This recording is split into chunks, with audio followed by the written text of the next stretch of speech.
ਵਾਹਿਗੁਰੂ ਜੀ ਵਾਹਿਗੁਰੂ ਵਾਹਿਗੁਰੂ ਵਾਹਿਗੁਰੂ ਜੀ ਵਾਹਿਗੁਰੂ ਵਾਹਿਗੁਰੂ ਜੀ ਵਾਹਿਗੁਰੂ ਵਾਹਿਗੁਰੂ ਵਾਹਿਗੁਰੂ। ਉਹਨਾਂ ਲੋਕਾਂ ਦੀ ਮੰਜ਼ਿਲ ਦਾ ਰਾਹ ਸਿੱਧਾ ਵੱਲ ਜਿਨ੍ਹਾਂ ਨੂੰ ਆਇਆ ਸ਼ਹੀਦੀਆਂ ਦਾ ਪੂੰਜੀਦਾਰ ਹੈ ਜਗ ਤੇ ਉਹ ਕੌਮਾਂ ਜਿਨ੍ਹਾਂ ਕੋਲ ਸਰਮਾਇਆ ਸ਼ਹੀਦੀਆਂ ਦਾ ਉਹ ਜਿਹੜੀਆਂ ਕੌਮਾਂ ਨੂੰ ਮਰਨ ਦਾ ਢੰਗ ਆਇਆ ਜੀਵਨ ਵਿੱਚ ਨਾ ਉਹਨਾਂ ਦੀ ਹਾਰ ਵੇਖੀ ਝੋਲੀ ਜੀ ਦੀ ਸ਼ਹੀਦਾਂ ਦੇ ਫੁੱਲ ਬਹੁਤੇ ਉਸ ਕੌਮ ਦੇ ਬਾਗੀ ਬਹਾਰ ਵੇਖੀ ਉਸ ਕੌਮ ਦੇ ਬਾਗੀ ਬਹਾਰ ਵੇਖੀ।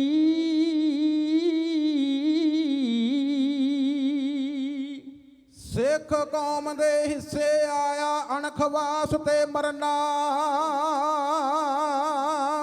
ਮਰ ਜਾਣਾ ਪਰ ਸੀਨਾ ਕਰਨੀ ਬਣ ਪਰਵਾਨੇ ਸੜਨਾ। ਇੱਕ ਤਖਤਾ ਹੈ ਰਾਜ ਭਾਗ ਦਾ ਇੱਕ ਤਖਤਾ ਹੈ ਫਾਂਸੀ ਦਾ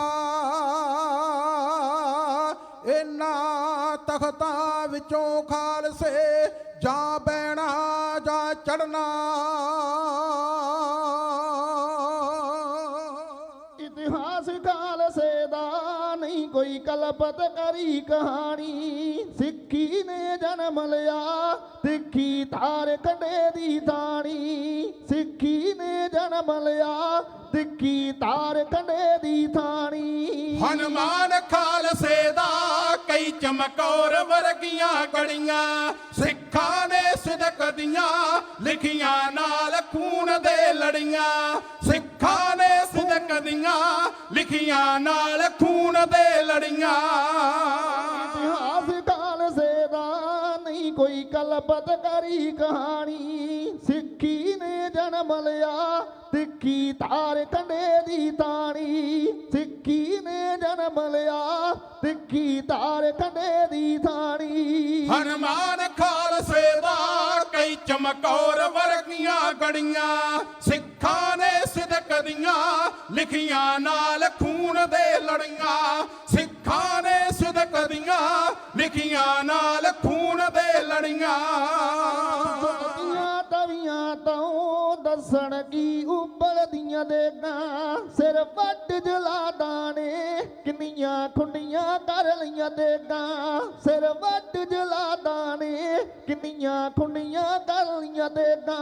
ਖੁਦ ਮਿਟ ਗਏ ਹਸਤੀ ਤੋਂ ਮੰਨੀਆਂ ਨਾ ਦੁਸ਼ਮਣ ਦੀਆਂ ਤੜੀਆਂ ਸਿੱਖਾਂ ਨੇ ਸਿਦਕ ਦੀਆਂ ਲਿਖੀਆਂ ਨਾਲ ਖੂਨ ਦੇ ਲੜੀਆਂ ਸਿੱਖਾਂ ਨੇ ਸਿਦਕ ਦੀਆਂ ਲਿਖੀਆਂ ਨਾਲ ਖੂਨ ਦੇ ਲੜੀਆਂ। ਸਜੀਰਾ ਆਰਾ ਪਰੇ ਸ਼ਹਾਦਤ ਲੰਬੀ ਜਿਸਮਤੀ ਦਾਸ ਜੀਰਾ ਆਰਾ ਪਰੇ ਸ਼ਹਾਦਤ ਲੰਬੀ ਖੋਪੁਰ ਸਿੰਘ ਤਾਰੂ ਦਾ ਖੁੰਡੀ ਲਾਉਂਦੀ ਹੋ ਗਈ ਰੰਬੀ ਖੋਪੁਰ ਸਿੰਘ ਤਾਰੂ ਦਾ ਖੁੰਡੀ ਲਾਉਂਦੀ ਹੋ ਗਈ ਰੰਬੀ। ਤਨ ਕਾਟ ਕਾਟ ਰੁਪਿਆ ਆਇਆ ਜਦੋਂ ਅੰਤ ਦੀਆਂ ਕੜੀਆਂ ਤਨ ਕਾਟ ਕਾਟ ਰੁਪਿਆ ਆਈਆਂ ਜਦੋਂ ਅੰਤ ਦੀਆਂ ਘੜੀਆਂ ਸਿੱਖਾਂ ਨੇ ਸਿਦਕ ਦੀਆਂ ਲਿਖੀਆਂ ਨਾਲ ਖੂਨ ਦੇ ਲੜੀਆਂ ਸਿੱਖਾਂ ਨੇ ਸਿਦਕ ਦੀਆਂ ਲਿਖੀਆਂ ਨਾਲ ਖੂਨ ਦੇ ਲੜੀਆਂ। 700 ਕਤਲ ਕਰੇ ਜੋ ਸੀ ਹੈਨ ਬੰਦੇ ਦੇ ਮੂਰੇ ਵਿੱਚ ਅਗਨ ਪ੍ਰੀਖਿਆ ਦੇ ਉਤਰੇ 100% ਪੂਰੇ ਵਿੱਚ ਅਗਨ ਪ੍ਰੀਖਿਆ ਦੇ ਉਤਰੇ 100% ਪੂਰੇ। ਉਹ ਜਰਾ ਵੀ ਮੰਨੇ ਨਾ ਦਿੰਦੇ ਰੇ ਤਕਲੀਫਾਂ ਬੜੀਆਂ ਸਿੱਖਾਂ ਨੇ ਸਿਦਕ ਦੀਆਂ ਲਿਖੀਆਂ ਨਾਲ ਖੂਨ ਦੇ ਲੜੀਆਂ ਸਿੱਖਾਂ ਨੇ ਸਿਦਕ ਦੀਆਂ ਲਿਖੀਆਂ ਨਾਲ ਖੂਨ ਦੇ ਲੜੀਆਂ ਦਰਦ ਜਲਾ ਦਾਣੇ ਕਰਕੇ ਹਿੱਕੋਂ ਵੱਖ ਗਲੇ ਜਾ ਤੁਮਿਆਂ ਮੂੰਹ ਬੰਦੇ ਦੇ ਪਿਆਰੇ ਪੁੱਤ ਦਾ ਕੱਢ ਗਲੇ ਜਾ ਤੁਮਿਆਂ ਮੂੰਹ ਬੰਦੇ ਦੇ ਪਿਆਰੇ ਪੁੱਤ ਦਾ ਕੱਢ ਗਲੇ ਜਾ ਵਲ ਕਤਲ ਕਹਾ ਚੱਲਿਆ ਦੋਵੇਂ ਬਾਹਾਂ ਕਰਕੇ ਖੜੀਆਂ ਸਿੱਖਾਂ ਨੇ ਸਿਦਕ ਦੀਆਂ ਲਿਖੀਆਂ ਨਾਲ ਖੂਨ ਦੇ ਲੜੀਆਂ ਸਿੱਖਾਂ ਨੇ ਸਿਦਕ ਦੀਆਂ ਲਿਖੀਆਂ ਨਾਲ ਖੂਨ ਦੇ ਲੜੀਆਂ ਚੱਲ ਅੰਮ੍ਰਿਤਸਰ ਤੋਂ ਜੀ ਪਹੁੰਚੇ ਗੰਗਸਰ ਜਈ ਤੋਂ ਜੱਥੇ ਵਿੱਚ ਵਰਦੀ ਗੋਲੀ ਦੇ ਹੱਸ ਹੱਸ ਮਰੇ ਖਿੜੇ ਸੀ ਮੱਥੇ ਵਿੱਚ ਵਰਦੀ ਗੋਲੀ ਦੇ ਹੱਸ ਹੱਸ ਮਰੇ ਖਿੜੇ ਸੀ ਮੱਥੇ ਸੀ ਮੌਤ ਵੇ ਆਵਣ ਨੂੰ ਜੰਜਾਂ ਬਨ ਬਨ ਸੇਰੇ ਚੜੀਆਂ ਸਿੱਖਾਂ ਨੇ ਸਿਦਕ ਦੀਆਂ ਲਿਖੀਆਂ ਨਾਲ ਖੂਨ ਦੇ ਲੜੀਆਂ ਸਿੱਖਾਂ ਨੇ ਸਿਦਕ ਦੀਆਂ ਲਿਖੀਆਂ ਨਾਲ ਖੂਨ ਦੇ ਲੜੀਆਂ ਅੰਗਰੇਜ਼ਾਂ ਤੋਂ ਸਾਰਾ ਗੜੀ ਜੋ ਕੀਤਾ ਸਾਕਾ ਪੁੱਛੋ ਅੰਗਰੇਜ਼ਾਂ ਤੋਂ ਸਾਰਾ ਗੜੀ ਜੋ ਕੀਤਾ ਸਾਕਾ ਆਖਰ ਦੇ ਦਮ ਤਾਈ ਛੱਡਿਆ ਨਹੀਂ ਜੋਧਿਆਂ ਨਾਕਾ ਆਖਰ ਦੇ ਦਮ ਤਾਈ ਛੱਡਿਆ ਨਹੀਂ ਜੋਧਿਆਂ ਨਾਕਾ ਮੈਂ ਕੈਲਫ ਲਿਖ ਗਿਆ ਹੈ ਜਿਸ ਨੇ ਘੋਖ ਤਰੀਕਾ ਪੜੀਆਂ ਸਿੱਖਾਂ ਨੇ ਸਿਦਕ ਦੀਆਂ ਲਿਖੀਆਂ ਨਾਲ ਖੂਨ ਦੇ ਲੜੀਆਂ ਸਿੱਖਾਂ ਨੇ ਸਿਦਕ ਦੀਆਂ ਲਿਖੀਆਂ ਨਾਲ ਖੂਨ ਦੇ ਲੜੀਆਂ ਨਾਲ ਕਵੀਸ਼ਰ ਤੇ ਕੀਰਨ ਜੀਤ ਵਿਚਾਰੇ ਜਾਣਨ ਪੱਠੀ ਨਨਕਾਣੇ ਦੀ ਦੇ ਵਿੱਚ ਮੱਚ ਕੇ ਕੀਤਾ ਚਾਨਣ ਪੱਠੀ ਨਨਕਾਣੇ ਦੀ ਦੇ ਵਿੱਚ ਮੱਚ ਕੇ ਕੀਤਾ ਚਾਨਣ ਖਾਤਰ ਕੁਰਬਾਨੀ ਦੀ ਜਿੰਦਾ ਵਾਂਗ ਭੰਬਕੜ ਸੜੀਆਂ ਸਿੱਖਾਂ ਨੇ ਸਿਦਕ ਦੀਆਂ ਲਿਖੀਆਂ ਨਾਲ ਖੂਨ ਦੇ ਲੜੀਆਂ ਸਿੱਖਾਂ ਨੇ ਸਿਦਕ ਦੀਆਂ ਲਿਖੀਆਂ ਨਾਲ ਖੂਨ ਦੇ ਲੜੀਆਂ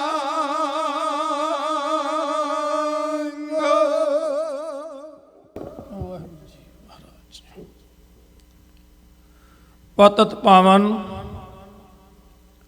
ਭਗਤ ਵਸ਼ਲ ਸਾਹਿਬ ਸ੍ਰੀ ਗੁਰੂ ਗ੍ਰੰਥ ਸਾਹਿਬ ਮਹਾਰਾਜ ਕਿਰਪਾ ਨਿਧਾਨ ਸਤਿਗੁਰੂ ਤਿਨਾਂ ਦੀ ਪਾਵਨ ਪਵਿੱਤਰ ਗੋਦ ਦੇ ਅੰਦਰ ਜ਼ਿੰਦਗੀ ਦੀ ਮਸ਼ਰੂਫੀਅਤ ਚੋਂ ਸਮਾਂ ਕੱਢ ਕੇ ਸਤਿਗੁਰਾਂ ਦੇ ਦਰਸ਼ਨ ਦੀਦਾਰ ਕਰਨ ਵਾਸਤੇ ਜੁੜ ਬੈਠੇ ਸਤਿਕਾਰਯੋਗ ਖਾਲਸਾ ਜੀਓ ਇਸ ਦੇ ਨਾਲ ਨਾਲ ਚੈਨਲ ਪੰਜਾਬੀ ਦੇ ਮਾਧਿਅਮ ਰਾਹੀਂ ਪੂਰੇ ਵਰਲਡ ਵਿੱਚ ਜਿੱਥੇ ਵੀ ਕਿਤੇ ਕਿਸੇ ਕੋਲ ਸਮਾਂ ਹੈ ਉਹ ਜ਼ਰੂਰ ਇਸ ਮਾਧਿਅਮ ਦਾ ਲਾਭ ਉਠਾਉਂਦਿਆਂ ਹੋਇਆਂ ਅੱਜ ਦੇ ਇਸ ਪ੍ਰੋਗਰਾਮ ਨਾਲ ਜੁੜਿਆ ਹੋਇਆ ਹੈ। ਇਹ ਪ੍ਰੋਗਰਾਮ 1984 ਦੇ ਸ਼ਹੀਦਾਂ ਦੀ ਯਾਦ ਨੂੰ ਸਮਰਪਿਤ ਹੈ ਜਿਸ ਵਿੱਚ ਇੰਡੀਅਨ ਗਵਰਨਮੈਂਟ ਨੇ ਆਰਮੀ ਦੀ ਵਰਤੋਂ ਕਰਦਿਆਂ ਸਾਡੇ ਪਵਿੱਤਰ ਅਸਥਾਨ ਸ੍ਰੀ ਦਰਬਾਰ ਸਾਹਿਬ ਉੱਤੇ ਕਹਿਰੀ ਹਮਲਾ ਕੀਤਾ ਟੈਂਕਾਂ ਨਾਲ ਤੋਪਾਂ ਨਾਲ ਉਸ ਪਾਵਨ ਦਰਬਾਰ ਦੀ ਅਜ਼ਮਤ ਨੂੰ ਉਡਾਇਆ ਗਿਆ ਬਹੁਤ ਸਾਰੀਆਂ ਸ਼ਹਾਦਤਾਂ ਹੋਈਆਂ ਔਰ ਉਹਨਾਂ ਯੋਧਿਆਂ ਦੇ ਡੁੱਲੇ ਹੋਏ ਲਹੂ ਨੂੰ ਸਮਰਪਿਤ ਉਹਨਾਂ ਨੂੰ ਯਾਦ ਕਰਨ ਵਾਸਤੇ ਇਹ ਸਾਰਾ ਪ੍ਰੋਗਰਾਮ ਚੱਲ ਰਿਹਾ ਹੈ ਗੁਰਦੁਆਰਾ ਦਸ਼ਮੇਸ਼ ਦਰਬਾਰ ਵੱਲੋਂ ਔਰ ਹਰ ਸਾਲ ਹੀ ਉਹਨਾਂ ਨੂੰ ਯਾਦ ਕੀਤਾ ਜਾਂਦਾ ਹੈ ਤੇ ਜਦ ਤੱਕ ਚੰਨ ਸੂਰਜ ਤਾਰੇ ਰਹਿਣਗੇ ਉਦੋਂ ਤੱਕ ਉਹਨਾਂ ਦੀਆਂ ਯਾਦਗਾਰਾਂ ਸਾਡੇ ਸੀਨਿਆਂ ਵਿੱਚ ਵਸਦੀਆਂ ਰਹਿਣਗੀਆਂ ਔਰ ਉਹਨਾਂ ਨੂੰ ਸਤਿਕਾਰ ਮਿਲਦਾ ਰਹੇਗਾ। ਆਓ ਸਭ ਤੋਂ ਪਹਿਲਾਂ ਸਤਿਗੁਰਾਂ ਦੀ ਬਖਸ਼ਿਸ਼ ਕੀਤੀ ਹੋਈ ਫਤਿਹ ਬੁਲਾਈਏ। ਕਿਰਪਾ ਕਰੋ ਸਰਬੱਤ ਮਾਈ ਭਾਈ ਗਜਾਓ ਜੀ। ਵਾਹਿਗੁਰੂ ਜੀ ਕਾ ਖਾਲਸਾ ਵਾਹਿਗੁਰੂ ਜੀ ਕੀ ਫਤਿਹ। ਸਤਿਗੁਰੂ ਜੀ ਕਿਰਪਾ ਕਰਨ ਤੁਹਾਡੀ ਸਾਰਿਆਂ ਦੀ ਹਾਜ਼ਰੀ ਦਰ ਪ੍ਰਵਾਨ ਹੋਵੇ। ਦਰੋਂ ਘਰੋਂ ਸਤਿਗੁਰੂ ਜੀ ਰਹਿਮਤਾਂ ਬਖਸ਼ਿਸ਼ਾਂ ਕਰਕੇ ਆਪ ਜੀ ਦੀਆਂ ਝੋਲੀਆਂ ਭਰਨ। ਸਭ ਤੋਂ ਵੱਡੀ ਬਖਸ਼ਿਸ਼ ਸਾਡੇ ਉੱਤੇ ਨਾਮ ਦੀ ਕਰਨ ਅਸੀਂ ਆਪਣੇ ਜੀਵਨ ਨੂੰ ਪਹਿਚਾਨ ਸਕੀਏ ਸਤਿਗੁਰਾਂ ਦੀ ਗੁਰਬਾਣੀ ਰੂਪੀ ਸਿਧਾਂਤ ਨਾਲ ਜੁੜ ਸਕੀਏ। ਸਾਡੇ ਤੋਂ ਪਹਿਲਾਂ ਸਿੱਖ ਜਗਤ ਦਾ ਸਤਿਕਾਰਿਆ ਹੋਇਆ ਢਾਡੀ ਜਥਾ, ਸਤਿਕਾਰਯੋਗ ਬੀਬੀ ਦਲੇਰ ਕੌਰ ਜੀ ਖਾਲਸਾ ਔਰ ਉਹਨਾਂ ਦੀਆਂ ਸਾਥਣਾਂ ਨੇ ਬਹੁਤ ਹੀ ਜੋਸ਼ ਭਰਪੂਰ ਅੰਦਾਜ਼ ਵਿੱਚ ਜਿੱਥੇ ਪੁਰਾਤਨ ਇਤਿਹਾਸ ਨੂੰ ਆਪ ਜੀ ਦੇ ਨਾਲ ਰੂਪਮਾਨ ਕੀਤਾ ਹੈ, ਉੱਥੇ ਸੰਤ ਬਾਬਾ ਜਰਨੈਲ ਸਿੰਘ ਜੀ 20ਵੀਂ ਸਦੀ ਦੇ ਮਹਾਨ ਜਰਨੈਲ, ਉਹਨਾਂ ਦੇ ਜਜ਼ਬਾਤਾਂ ਨੂੰ ਪ੍ਰਗਟਾਉਂਦਿਆਂ ਉਹਨਾਂ ਨੇ ਆਪ ਜੀ ਨਾਲ ਵਿਚਾਰ ਸਾਂਝੇ ਕੀਤੇ ਨੇ ਕਿ ਕੌਮਾਂ ਉਹ ਜਿਉਂਦੀਆਂ ਨੇ ਜਿਹੜੀਆਂ ਆਪਣੀ ਤਵਾਰੀਖ ਨੂੰ ਚੇਤੇ ਰੱਖਦੀਆਂ ਨੇ, ਆਪਣੇ ਸਤਿਗੁਰਾਂ ਦੇ ਉਪਕਾਰਾਂ ਨੂੰ ਚਿੱਤ ਵਿੱਚ ਵਸਾ ਕੇ ਰੱਖਦੀਆਂ ਨੇ। ਜਿਹੜੀਆਂ ਕੌਮਾਂ ਇਤਿਹਾਸ ਨੂੰ ਭੁੱਲ ਜਾਣ, ਉਹਨਾਂ ਨੂੰ ਮਾਰਨ ਵਾਸਤੇ ਕਿਸੇ ਦੁਸ਼ਮਣ ਦੀ ਲੋੜ ਨਹੀਂ ਹੁੰਦੀ, ਉਹ ਖੁਦ ਹੀ ਸੰਸਾਰ ਦੇ ਨਕਸ਼ੇ ਤੋਂ ਮਿਟ ਜਾਇਆ ਕਰਦੀਆਂ ਨੇ। ਸੋ ਇਤਿਹਾਸ ਨੂੰ ਯਾਦ ਰੱਖਣਾ ਇਹ ਕੌਮਾਂ ਦੀ ਫਿਤਰਤ ਹੁੰਦੀ ਹੈ। 1984 ਦਾ ਸਾਕਾ ਆਮ ਸਾਕਾ ਨਹੀਂ ਹੈ, ਬਹੁਤ ਡੂੰਘਾ ਧਿਆਨ ਮੰਗਦਾ ਹੈ। ਜਿੱਥੇ ਬਾਬਾ ਅਮਰੀਕ ਸਿੰਘ ਜੀ, ਬਾਬਾ ਠਾਰਾ ਸਿੰਘ ਜੀ, ਅਮਰਜੀਤ ਸਿੰਘ ਜੀ, ਖੇਮਕਰਨ ਸ਼ਬੇਕ ਸਿੰਘ ਜੀ ਫੌਜੀ ਔਰ ਜਰਨਲ ਸ਼ਬੇਕ ਸਿੰਘ, ਜਿਨਨੇ ਇੰਡੀਅਨ ਫੌਜ ਵਿੱਚ ਜਰਨੈਲੀ ਕਰਦਿਆਂ ਹਿੰਦੁਸਤਾਨ ਦੀ ਰਾਖੀ ਕਰਦਿਆਂ 1965 1971 ਇਦ ਆਦਿਕ ਜੰਗਾਂ ਵਿੱਚ ਉਹ ਪ੍ਰਦਰਸ਼ਨ ਕੀਤਾ ਕਿ ਵਕਤ ਦਾ ਦੁਸ਼ਮਣ ਹੈਰਾਨ ਰਹਿ ਜਾਂਦਾ ਰਿਹਾ। ਇੱਥੋਂ ਤੱਕ ਲੜਾਈ ਦੌਰਾਨ ਉਹਨੂੰ ਟੈਲੀਗ੍ਰਾਮ ਆਏ ਕਿ ਤੇਰਾ ਬਾਪ ਮਰ ਗਿਆ। ਉਸ ਟੈਲੀਗ੍ਰਾਮ ਨੂੰ ਜੇਬ ਵਿੱਚ ਪਾ ਕੇ ਯੋਧਾ ਲੜਦਾ ਰਿਹਾ। ਜੰਗ ਤੋਂ ਬਾਅਦ ਜਦ ਆਪਣੇ ਸੀਨੀਅਰ ਨੂੰ ਉਹਨੇ ਉਹ ਵਿਖਾਈ ਟੈਲੀਗ੍ਰਾਮ, ਉਹਨੇ ਆਖਿਆ ਸ਼ਬੇਕ ਸਿੰਘ ਤੇਰਾ ਬਾਪ ਚੜ੍ਹਾਈ ਕਰ ਗਿਆ, ਤੈਨੂੰ ਚਲੇ ਜਾਣਾ ਚਾਹੀਦਾ ਸੀ। ਉਹਨੇ ਆਖਿਆ ਬਾਪ ਦੀ ਮੌਤ ਤੋਂ ਵੀ ਵੱਡਾ ਮਸਲਾ ਹੈ ਹਿੰਦੁਸਤਾਨ ਦੀ ਆਜ਼ਾਦੀ ਦਾ ਮਸਲਾ, ਇਹਦੀ ਇੱਜ਼ਤ ਦਾ ਮਸਲਾ। ਪਰ ਉਹੀ ਜਰਨੈਲ ਬਾਅਦ ਵਿੱਚ ਇਸ ਤਰ੍ਹਾਂ ਮਜਬੂਰ ਹੋ ਜਾਂਦਾ ਹੈ, ਉਸੇ ਹੀ ਦੇਸ਼ ਦੀ ਫੌਜ ਨਾਲ ਉਹ ਮੋਰਚਾਬੰਦੀ ਕਰਕੇ ਲੜਨ ਵਾਸਤੇ ਤਿਆਰ ਹੋ ਜਾਂਦਾ ਹੈ, ਜਿਸ ਫੌਜ ਦਾ ਕਦੇ ਉਹ ਹਿੱਸਾ ਰਹਿੰਦਾ ਤੇ ਬਾਪ ਮਰਨ ਤੇ ਵੀ ਫੌਜ ਵਿੱਚੋਂ ਛੁੱਟੀ ਨਹੀਂ ਜਾਂਦਾ। ਸੋ ਇਹ ਕਾਰਨ ਕੀ ਹੈ? ਬੜੀਆਂ ਡੂੰਘੀਆਂ ਇਹ ਚੀਜ਼ਾਂ ਹੁੰਦੀਆਂ ਜਿਨ੍ਹਾਂ ਨੂੰ ਅਸੀਂ ਨਕਸ਼ੇ ਤੇ ਲਿਆਉਣਾ ਹੁੰਦਾ ਹੈ। ਇਹੋ ਜਿਹਾ ਆਦਮੀ ਜਿਹੜਾ ਦੇਸ਼ ਵਾਸਤੇ ਜਿਉਂਦਾ ਹੈ, ਦੇਸ਼ ਵਾਸਤੇ ਲੜਦਾ ਹੈ ਤੇ ਫਿਰ ਉਸੇ ਹੀ ਦੇਸ਼ ਦੇ ਸਿਸਟਮ ਦੇ ਖਿਲਾਫ ਹੋ ਜਾਂਦਾ ਹੈ ਤੇ ਅੰਤ ਸ਼ਹੀਦੀ ਪਾ ਜਾਂਦਾ ਹੈ। ਇਹਦੇ ਮਗਰ ਕੋਈ ਨਾ ਕੋਈ ਵਿਚਾਰਧਾਰਾ ਤਾਂ ਕੰਮ ਕਰਦੀ ਹੋਵੇਗੀ। ਯਾਦ ਰੱਖਣਾ ਇਤਿਹਾਸ ਨੂੰ ਸਾਡਾ ਪਰਮ ਫਰਜ਼ ਹੈ। 4-5 ਦਿਨ ਪਹਿਲਾਂ ਮੈਂ ਇੱਕ ਨੌਜਵਾਨ ਨੂੰ ਇੱਥੇ ਪੁੱਛਿਆ, ਪੜ੍ਹਨ ਆਇਆ ਹੋਇਆ, ਮੈਂ ਕਿਹਾ 23 ਮਈ ਦਾ ਬਈ ਕੈਨੇਡਾ ਦੇ ਇਤਿਹਾਸ ਨਾਲ ਕੀ ਸੰਬੰਧ ਹੈ? ਮੇਰਾ ਮਕਸਦ ਸੀ ਸ਼ਾਇਦ ਉਹਨੂੰ ਯਾਦ ਹੋਵੇ ਕਿ 23 ਮਈ ਨੂੰ ਇੱਥੇ ਕਾਮਾਗਾਟੂ ਮਾਰੂ ਜਹਾਜ਼ ਲੈ ਕੇ ਸਾਡੇ ਗਦਰੀ ਬਾਬੇ ਆਏ ਸੀ ਤੇ 2 ਮਹੀਨੇ ਉਹਨਾਂ ਨੂੰ ਸਮੁੰਦਰ 'ਚ ਰੱਖਿਆ ਸੀ। ਕੈਨੇਡਾ ਵਾਲਿਆਂ ਨੇ ਅੱਗੇ ਅੰਦਰ ਨਹੀਂ ਸੀ ਆਉਣ ਦਿੱਤਾ। ਇਹ ਅਪ੍ਰੈਲ 'ਚ ਤੁਰਿਆ ਸੀ ਜਹਾਜ਼। ਤਾਂ ਕਾਫੀ ਸਮਾਂ ਸੋਚ ਕੇ ਕਹਿੰਦੇ ਬਾਬਾ ਜੀ ਕੋਈ ਪਤਾ ਨਹੀਂ। ਮੁੜ ਕੇ ਹੱਸ ਕੇ ਕਹਿੰਦਾ ਕੈਨੇਡਾ ਦਾ ਕਹਿੰਦਾ ਸਿਸਟਮ ਇਹਨਾਂ ਬਿਜੀ ਹੈ, ਇੱਥੇ ਤੇ ਬਾਬਾ ਜੀ ਆਪਣੇ ਪਿੰਡ ਦਾ ਚੇਤਾ ਭੁੱਲ ਜਾਂਦਾ, ਇਹਨਾਂ ਤਰੀਕਾਂ ਦਾ ਕਿੱਥੇ ਚੇਤਾ ਰਹਿੰਦਾ। ਮੈਂ ਕਿਹਾ ਗੱਲ ਤਾਂ ਤੇਰੀ ਠੀਕ ਹੈ, ਲਾਈਫ ਤਾਂ ਬਿਜੀ ਹੈ, ਪਰ ਆਪਣੇ ਯੋਧਿਆਂ ਦੇ ਇਤਿਹਾਸ ਨੂੰ, ਆਪਣੇ ਵੱਡ ਵਡੇਰਿਆਂ ਨੂੰ ਯਾਦ ਰੱਖਣਾ, ਕਿਉਂਕਿ ਕੈਨੇਡਾ ਦੀ ਪਾਰਲੀਮੈਂਟ ਵਿੱਚ ਇਸ ਚੀਜ਼ ਦੀ ਮਾਫੀ ਮੰਗੀ ਜਾ ਚੁੱਕੀ ਹੈ। ਔਰ ਥੋੜੇ ਦਿਨ ਪਹਿਲਾਂ ਪੰਜਾਬ ਟੈਲੀਵਿਜ਼ਨ ਤੇ ਡਿਬੇਟ ਚੱਲ ਰਹੀ ਸੀ, ਉਹਦੇ ਵਿੱਚ ਤਰਲੋਚਨ ਸਿੰਘ ਨੇ ਬੜੀ ਕਮਾਲ ਦੀ ਗੱਲ ਕਹੀ। ਕਹਿੰਦਾ ਕੈਨੇਡਾ ਦੇ ਸਿੱਖ ਇਸ ਗੱਲੋਂ ਵਧਾਈ ਦੇ ਪਾਤਰ ਨੇ ਕਿ ਉਹਨਾਂ ਨੇ ਉੱਥੇ ਰੋਟੀ ਰੋਜੀ ਵਾਸਤੇ ਵੀ ਸੰਘਰਸ਼ ਕੀਤਾ, ਲੇਕਿਨ ਉਹਨਾਂ ਨੇ ਆਪਣੀ ਹਿੰਮਤ ਨਾਲ ਕੈਨੇਡਾ ਦੀ ਪਾਰਲੀਮੈਂਟ ਨੂੰ ਮਜਬੂਰ ਕਰ ਦਿੱਤਾ ਕਿ ਉਸ ਵਕਤ ਕਾਮਾਗਾਟਾ ਮਾਰੂ ਜਹਾਜ਼ ਦੇ ਰਾਹੀਆਂ ਨੂੰ, ਉਹਨਾਂ ਯਾਤਰੀਆਂ ਨੂੰ ਸਮੁੰਦਰ ਵਿੱਚ ਰੱਖ ਕੇ ਪਰੇਸ਼ਾਨ ਕਰਨਾ ਕੈਨੇਡਾ ਦੇ ਸਿਸਟਮ ਵਿੱਚ ਇਜਾਜ਼ਤ ਨਹੀਂ ਮਿਲਦੀ ਔਰ ਇਹਦੀ ਮਾਫੀ ਮੰਗੋ। ਤਾਂ ਸੱਚਮੁੱਚ ਟਰੂਡੋ ਸਾਹਿਬ ਨੇ ਬੜੇ ਵੱਡੇ ਦਿਲ ਨਾਲ ਮਾਫੀ ਮੰਗੀ। ਉਹ ਤਾਂ ਹੋ ਸਕਿਆ ਜੇ ਕੈਨੇਡਾ ਵਿੱਚ ਵਸਦੇ ਸਿੱਖਾਂ ਨੇ ਉਹ ਆਪਣੇ ਪਾਵਨ ਇਤਿਹਾਸ ਨੂੰ ਆਪਣੇ ਚੇਤੇ ਵਿੱਚੋਂ ਮਨਫੀ ਨਹੀਂ ਹੋਣ ਦਿੱਤਾ। ਇਸ ਤੋਂ ਅਗਲੀ ਤਰੀਕ ਸੀ 24 ਮਈ, ਇਹ ਕਰਤਾਰ ਸਿੰਘ ਸਰਾਭੇ ਦਾ ਜਨਮ ਦਿਨ ਹੈ। ਗਦਰੀ ਬਾਬੇ ਜਿਹੜੇ ਇੱਥੇ ਮਿਹਨਤ ਕਰਨ ਵਾਸਤੇ ਕੈਨੇਡਾ ਅਮਰੀਕਾ ਆਏ, ਉਹਨਾਂ ਜ਼ਮਾਨਿਆਂ ਵਿੱਚ ਇਸਨਾਂ ਦੇਸ਼ਾਂ ਵਿੱਚ ਆਉਣਾ ਕੋਈ ਸੌਖੀ ਬਾਤ ਨਹੀਂ ਸੀ। ਜੇ ਉਹ ਚਾਹੁੰਦੇ ਤਾਂ ਅੱਜ ਬੜੇ ਬੜੇ ਵੱਡੇ ਅਮੀਰ ਲੋਕ ਹੁੰਦੇ, ਲੇਕਿਨ ਉਹਨਾਂ ਦੇਸ਼ ਦੀ ਆਜ਼ਾਦੀ ਵਾਸਤੇ ਸੰਘਰਸ਼ ਇੱਥੋਂ ਆਰੰਭਿਆ। ਉਹਨਾਂ ਗਦਰੀ ਬਾਬਿਆਂ ਵਿੱਚ ਸਭ ਤੋਂ ਛੋਟੀ ਉਮਰ ਦਾ ਕਰਤਾਰ ਸਿੰਘ ਸਰਾਭਾ ਹੈ। ਸੋ ਮੇਰੇ ਕਹਿਣ ਦਾ ਭਾਵ ਇਹ ਹੈ, ਜਿਵੇਂ ਜਿਵੇਂ ਅਸੀਂ ਇਤਿਹਾਸ ਨੂੰ ਭੁੱਲਦੇ ਜਾਵਾਂਗੇ, ਹੌਲੀ ਹੌਲੀ ਇਤਿਹਾਸ ਸਾਡੇ ਚੇਤਿਆਂ 'ਚੋਂ ਵਿਸਰਦਾ ਜਾਏਗਾ। ਫਿਰ ਅਸੀਂ ਆਪਣੇ ਉਹਨਾਂ ਯੋਧਿਆਂ ਦੇ ਪਰਪਕਾਰਾਂ ਨੂੰ ਚੇਤੇ ਵਿੱਚ ਨਹੀਂ ਰੱਖ ਸਕਾਂਗੇ। ਆਉਣ ਵਾਲਾ ਸਮਾਂ ਤਾਂ ਹੋਰ ਵੀ ਜ਼ਿੰਮੇਵਾਰੀ ਦਾ, ਕਿਉਂਕਿ ਸਾਡੇ ਕੋਲ ਗੁਰਦੁਆਰੇ ਹੀ ਹੈ ਜਿੱਥੇ ਸਟੇਜਾਂ ਲੱਗਦੀਆਂ ਨੇ। ਔਰ ਆਉਣ ਵਾਲਾ ਸਮਾਂ ਜਿਹੜਾ ਬੱਚੇ ਇੱਧਰ ਬੋਰਨ ਹੋਣਗੇ ਔਰ ਬਹੁਤ ਘੱਟ ਬੱਚੇ ਹੋਣਗੇ ਜਿਹੜੇ ਪੰਜਾਬੀ ਪੜ੍ਹ ਸਕਣਗੇ। ਬੋਲ ਤਾਂ ਭਾਵੇਂ ਸਕਣ ਕਿਉਂਕਿ ਘਰੋਂ ਸਿੱਖ ਜਾਣਗੇ, ਲੇਕਿਨ ਪੰਜਾਬੀ ਦੀਆਂ ਕਿਤਾਬਾਂ ਗ੍ਰੰਥ ਪੜ੍ਹਨੇ ਉਹਨਾਂ ਵਾਸਤੇ ਥੋੜਾ ਮੁਸ਼ਕਲ ਹੋਵੇਗਾ। ਔਰ ਇਸ ਸਿਸਟਮ ਨੂੰ ਮੱਦੇਨਜ਼ਰ ਰੱਖ ਕੇ ਜੇ ਅਸੀਂ ਇਸ ਤਰ੍ਹਾਂ ਦੇ ਬੁਲਾਰੇ ਕਾਇਮ ਨਾ ਕੀਤੇ ਜਾਂ ਕੁਝ ਨਵਾਂ ਢੰਗ ਨਾਲ ਸੋਚਿਆ ਉਹਨਾਂ ਬੱਚਿਆਂ ਤੱਕ ਆਪਣੀ ਤਹਿਜੀਬ ਪਹੁੰਚਾਉਣ ਦਾ, ਤਾਂ ਇਹਦੇ ਵਿੱਚ ਵੀ ਸਾਡਾ ਅਵੇਸਲਾਪਨ ਹੋਵੇਗਾ। ਕਿਉਂਕਿ ਹੁਣ ਜਿੰਨੇ ਵੀ ਆਪਾਂ ਬੁਲਾਰੇ ਆਉਣੇ ਹੈ, ਚਾਹੇ ਉਹ ਕਥਾਵਾਚਕ ਹੈ, ਚਾਹੇ ਉਹ ਢਾਡੀ ਹੈ, ਚਾਹੇ ਕਵੀਸ਼ਰ ਹੈ, ਆਪਾਂ ਕੋਲ ਮੰਚ ਇਹੋ ਹੀ ਹੁੰਦਾ ਹੈ। ਤੇ ਗੁਰਦੁਆਰੇ ਸਾਰੇ ਲੋਕ ਨਹੀਂ ਆਉਂਦੇ ਔਰ ਬਹੁਤ ਥੋੜੇ ਬੰਦੇ ਆਉਂਦੇ ਜਿਨ੍ਹਾਂ ਨੂੰ ਇਸ਼ਕ ਹੁੰਦਾ, ਜਿਨ੍ਹਾਂ ਨੂੰ ਪਿਆਰ ਹੁੰਦਾ ਵੀ ਨਾਲੇ ਸਤਿਗੁਰਾਂ ਦੇ ਦਰਸ਼ਨ ਕਰ ਆਈਏ, ਨਾਲੇ ਆਪਣੇ ਵੱਡ ਵਡੇਰਿਆਂ ਦਾ ਇਤਿਹਾਸ ਸਰਵਣ ਕਰ ਆਈਏ। ਤਾਂ ਬੀਬੀ ਦਲੇਰ ਕੌਰ ਜੀ ਨੇ ਬੜੇ ਪ੍ਰੇਮ ਨਾਲ, ਬੜੀ ਵੱਡੀ ਗੱਲ ਹੈ ਇਹਨਾਂ ਬੱਚੀਆਂ ਦਾ ਸਟੇਜ ਤੇ ਆਉਣਾ ਔਰ ਇੰਨੇ ਜੋਸ਼ ਨਾਲ ਉਹਨਾਂ ਯੋਧਿਆਂ ਦੇ ਲਹੂ ਦੀ ਗੱਲ ਕਰਨੀ, ਉਹਨਾਂ ਦੇ ਜਜ਼ਬੇ ਦੀ ਗੱਲ ਕਰਨੀ ਕੋਈ ਸੌਖੀ ਬਾਤ ਨਹੀਂ ਹੁੰਦੀ। ਭੈਣਾਂ ਵਾਸਤੇ ਖਾਸ ਕਰਕੇ ਵਿਸ਼ੇਸ਼ਤਾ ਹੀ ਇਹ ਗੱਲ ਰੱਖਦੀ ਹੈ। ਜਦ ਵੀ ਕੋਈ ਸਾਡੀ ਬੱਚੀ ਇਸ ਤਰ੍ਹਾਂ ਮੰਚ ਤੇ ਆ ਕੇ ਢਾਡੀ ਕਲਾ ਰਾਹੀਂ ਸੇਵਾ ਕਰਦੀ ਹੈ, ਸਾਨੂੰ ਉਹਦਾ ਸਤਿਕਾਰ ਕਰਨਾ ਚਾਹੀਦਾ। ਔਰ ਸਾਡੇ ਤੋਂ ਬਾਅਦ ਵੀ ਮਲੇਰਕੋਟਲੇ ਵਾਲੀਆਂ ਬੀਬੀਆਂ ਆ ਰਹੀਆਂ ਨੇ। ਆਓ ਪ੍ਰੋਗਰਾਮ ਦਾ ਆਗਾਜ਼ ਕਰੀਏ।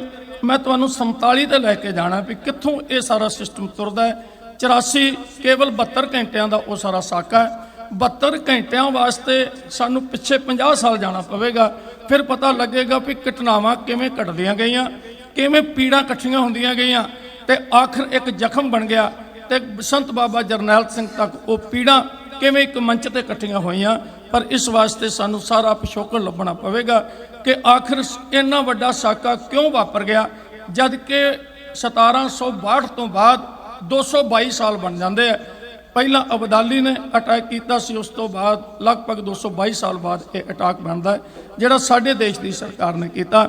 ਇਹਦੇ ਵਾਸਤੇ ਸਾਨੂੰ ਪਿਛੋਕੜ ਵਿੱਚ ਜ਼ਰੂਰ ਜਾਣਾ ਪਵੇਗਾ। ਇੱਕ ਹਫ਼ਤਾ ਪਹਿਲਾਂ ਸਰਵਣ ਕਰੀਏ ਸਦਾ ਸ਼ੌਂਕ ਨਹੀਂ ਰਹਿਣਾ ਮਿੱਤਰਾ ਚੜ੍ਹੀ ਜਵਾਨੀ ਦੇ। ਇਹ ਖਾਸ ਕਰਕੇ ਨੌਜਵਾਨਾਂ ਨੂੰ ਸੰਬੋਧਨ ਹੈ। ਇਹਦੇ ਵਿੱਚ ਭਗਤ ਸਿੰਘ ਦਾ ਵੀ ਜ਼ਿਕਰ ਹੈ, ਇਹਦੇ ਵਿੱਚ ਗਦਰੀ ਬਾਬਿਆਂ ਦਾ ਵੀ ਜ਼ਿਕਰ ਹੈ, ਇਹਦੇ ਵਿੱਚ ਕਲਗੀਧਰ ਪਾਤਸ਼ਾਹ ਮਹਾਰਾਜ ਜੀ ਦੇ ਉਪਕਾਰਾਂ ਦਾ ਵੀ ਜ਼ਿਕਰ ਹੈ। ਇਹ ਨੌਜਵਾਨਾਂ, ਤੂੰ ਮੇਰੀ ਦੇਸ਼ ਦਾ ਭਵਿੱਖ ਹੈ, ਤੂੰ ਮੇਰੀ ਕੌਮ ਦੀ ਅੱਖ ਹੈ। ਤੂੰ ਜਿੱਥੇ ਹੋਰ ਖੇਤਰ ਵਿੱਚ ਤਰੱਕੀ ਕਰਨੀ ਹੈ ਉੱਥੇ ਆਪਣੇ ਵਿਰਸੇ ਨੂੰ ਵੀ ਸੰਭਾਲ ਤਾਂ ਕਿ ਆਉਣ ਵਾਲੀਆਂ ਪੀੜ੍ਹੀਆਂ ਤੇਰੇ ਤੇ ਮਾਣ ਕਰ ਸਕਣ। ਸੋ ਜ਼ਿੰਦਗੀ ਬੜੀ ਕੀਮਤੀ ਹੈ, ਪਰ ਧਰਮ ਇਸ ਨਾਲੋਂ ਵੀ ਕੀਮਤੀ ਹੈ, ਵਿਰਾਸਤ ਇਸ ਨਾਲੋਂ ਵੀ ਕੀਮਤੀ ਹੈ। ਬੜੀਆਂ ਪਿਆਰੀਆਂ ਲਾਈਨਾਂ ਆਪ ਜੀ ਸਰਵਣ ਕਰੋ, ਫਿਰ ਆਪਾਂ ਉਹ ਤੰਦਾਂ ਫੜਦੇ ਹਾਂ ਇਹ ਕਹਾਣੀ ਕਿੱਥੋਂ ਆਰੰਭ ਹੁੰਦੀ ਹੈ।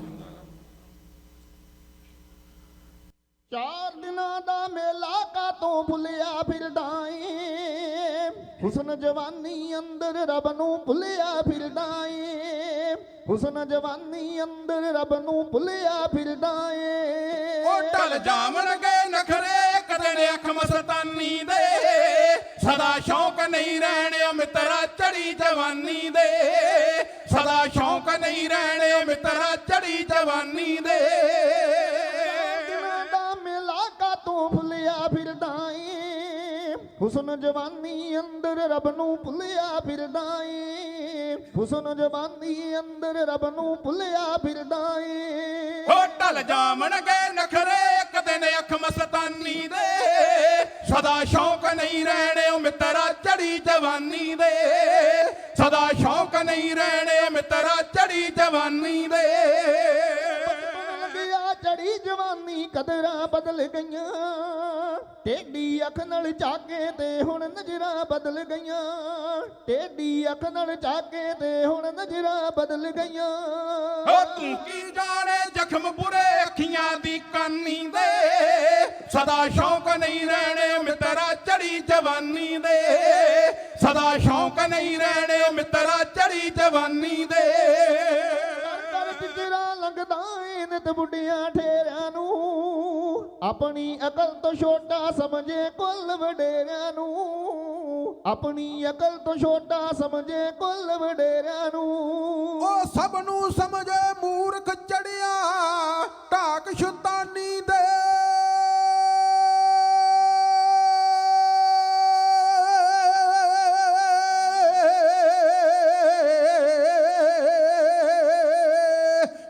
ਸਮਝੇ ਮੂਰਖ ਚੜਿਆ ਢਾਕ ਸ਼ੈਤਾਨੀ ਦੇ, ਸਦਾ ਸ਼ੌਂਕ ਨਹੀਂ ਰਹਿਣੇ ਮਿੱਤਰਾ ਚੜੀ ਜਵਾਨੀ ਦੇ, ਸਦਾ ਸ਼ੌਂਕ ਨਹੀਂ ਰਹਿਣੇ ਮਿੱਤਰਾ ਚੜੀ ਜਵਾਨੀ ਦੇ। ਵਿੱਚ ਮੁੜ ਮੁੜ ਵੇਖੇ ਸੂਰਤ ਸੋਹਣੀ ਨੂੰ, ਰੀਝਾਂ ਨਾਲ ਸ਼ਿੰਗਾਰੀ ਫਿਰਦੇ ਮਨ ਦੀ ਮੋਣੀ ਨੂੰ, ਰੀਝਾਂ ਨਾਲ ਸ਼ਿੰਗਾਰੀ ਫਿਰਦੇ ਮਨ ਦੀ ਮੋਣੀ ਨੂੰ। ਹਰ ਸੂਰਤ ਤੋਂ ਪੈਣ ਭਲੇਖੇ ਦਿਲ ਦੀ ਜਾਨੀ ਦੇ, ਸਦਾ ਸ਼ੌਕ ਨਹੀਂ ਰਹਿਣੇ ਮਿੱਤਰਾ ਚੜੀ ਜਵਾਨੀ ਦੇ, ਸਦਾ ਸ਼ੌਕ ਨਹੀਂ ਰਹਿਣੇ ਮਿੱਤਰਾ ਚੜੀ ਜਵਾਨੀ ਦੇ। ਯਾਦ ਨਹੀਂ ਕਰਦਾ ਪਹਿਲੇ ਕੀ ਦੇ ਵਾਕਿਆਂ ਨੂੰ, ਨਾਲ ਰੋਬਦੇ ਖਾਂਦਾ ਤੇ ਨਿਤ ਕੂਰੇ ਮਾਪਿਆਂ ਨੂੰ, ਨਾਲ ਰੋਬਦੇ ਖਾਂਦਾ ਤੇ ਨਿਤ ਕੂਰੇ ਮਾਪਿਆਂ ਨੂੰ। ਓ ਵੇਲਾ ਬੈਠਾ ਗਿਣਦਾ ਰਹਿਣਾ ਮਨ ਕੇ ਗਾਨੀ ਦੇ, ਸਦਾ ਸ਼ੌਕ ਨਹੀਂ ਰਹਿਣੇ ਮਿੱਤਰਾ ਚੜੀ ਜਵਾਨੀ ਦੇ, ਸਦਾ ਸ਼ੌਕ ਨਹੀਂ ਰਹਿਣੇ ਮਿੱਤਰਾ ਚੜੀ ਜਵਾਨੀ ਦੇ।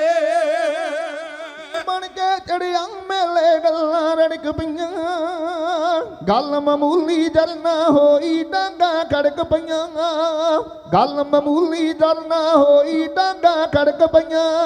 ਓ ਅੱਖ ਬਚਾ ਕੇ ਨੱਠ ਗਏ ਚੋਬਰ ਤਾੜ ਬਗਾਨੀ ਦੇ, ਸਦਾ ਸ਼ੌਕ ਨਹੀਂ ਰਹਿਣੇ ਮਿੱਤਰਾ ਚੜੀ ਜਵਾਨੀ ਦੇ, ਸਦਾ ਸ਼ੌਕ ਨਹੀਂ ਰਹਿਣੇ ਮਿੱਤਰਾ ਚੜੀ ਜਵਾਨੀ ਦੇ।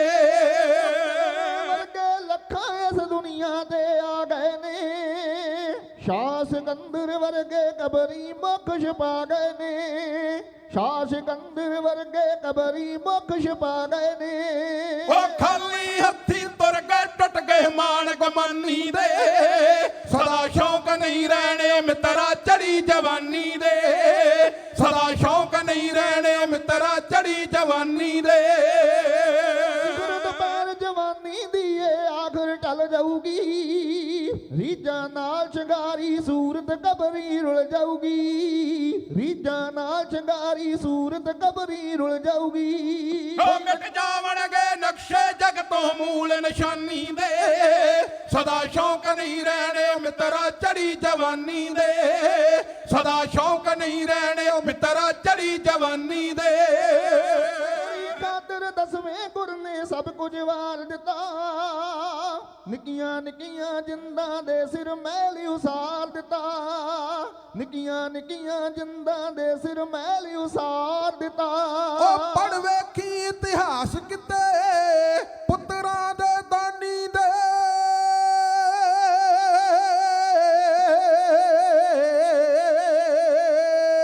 ਪੜ ਵੇਖੀ ਇਤਿਹਾਸ ਕਿਤੇ ਪੁੱਤਰਾਂ ਦੇ ਦਾਨੀ ਦੇ, ਸਦਾ ਸ਼ੌਕ ਨਹੀਂ ਰਹਿਣੇ ਮਿੱਤਰਾ ਚੜੀ ਜਵਾਨੀ ਦੇ, ਸਦਾ ਸ਼ੌਕ ਨਹੀਂ ਰਹਿਣੇ ਮਿੱਤਰਾ ਚੜੀ ਜਵਾਨੀ ਦੇ। ਤਾਰੀਖ ਚੋਂ ਪੜ ਲੈ ਕਿਸੇ ਗਦਰੀ ਬਾਬਿਆਂ ਨੇ, ਭਗਤ ਸਿੰਘ ਤੇ ਰਾਜਗੁਰੂ ਸੁਖਦੇਵ ਸਰਾਬਿਆਂ ਦੇ, ਭਗਤ ਸਿੰਘ ਤੇ ਰਾਜਗੁਰੂ ਸੁਖਦੇਵ ਸਰਾਬਿਆਂ ਦੇ। ਓ ਦੇਸ਼ ਤੇ ਆਪਾਂ ਲਾਗੇ ਬਣ ਗਏ ਪੰਜ ਕੁਰਬਾਨੀ ਦੇ, ਸਦਾ ਸ਼ੌਕ ਨਹੀਂ ਰਹਿਣੇ ਮਿੱਤਰਾ ਚੜੀ ਜਵਾਨੀ ਦੇ, ਸਦਾ ਸ਼ੌਕ ਨਹੀਂ ਰਹਿਣੇ ਮਿੱਤਰਾ ਚੜੀ ਜਵਾਨੀ ਦੇ। ਨਾ ਦੀ ਰਾਖੀ ਕੀਤੀ ਵੀਰ ਜਵਾਨਾਂ ਨੇ, ਮਿੱਟੀ ਵਿੱਚੋਂ ਸੋਨਾ ਕੱਢਿਆ ਵੇਖ ਕਿਸਾਨਾਂ ਨੇ, ਮਿੱਟੀ ਵਿੱਚੋਂ ਸੋਨਾ ਕੱਢਿਆ ਵੇਖ ਕਿਸਾਨਾਂ ਨੇ।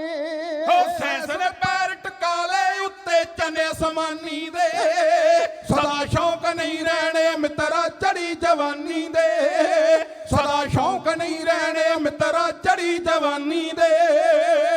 ਨਸ਼ਿਆਂ ਦਾ ਖੇੜਾ ਜ਼ਿੰਦਗੀ ਸਵਰਗ ਬਣਾਉਣੀ ਜੇ, ਸੋਹਣੇ ਦੇਸ਼ ਪੰਜਾਬ ਦੀ ਜਗ ਤੇ ਸ਼ਾਨ ਵਧਾਉਣੀ ਜੇ, ਸੋਹਣੇ ਦੇਸ਼ ਪੰਜਾਬ ਦੀ ਜਗ ਤੇ ਸ਼ਾਨ ਵਧਾਉਣੀ ਜੇ। ਓ ਭਾਗੋਵਾਲੀਆ ਛੱਡਦੇ ਕਾਰਜ ਧਰਮ ਦੇ ਹਾਨੀ ਦੇ, ਸਦਾ ਸ਼ੌਕ ਨਹੀਂ ਰਹਿਣੇ ਮਿੱਤਰਾ ਚੜੀ ਜਵਾਨੀ ਦੇ, ਸਦਾ ਸ਼ੌਕ ਨਹੀਂ ਰਹਿਣੇ ਮਿੱਤਰਾ ਚੜੀ ਜਵਾਨੀ ਦੇ।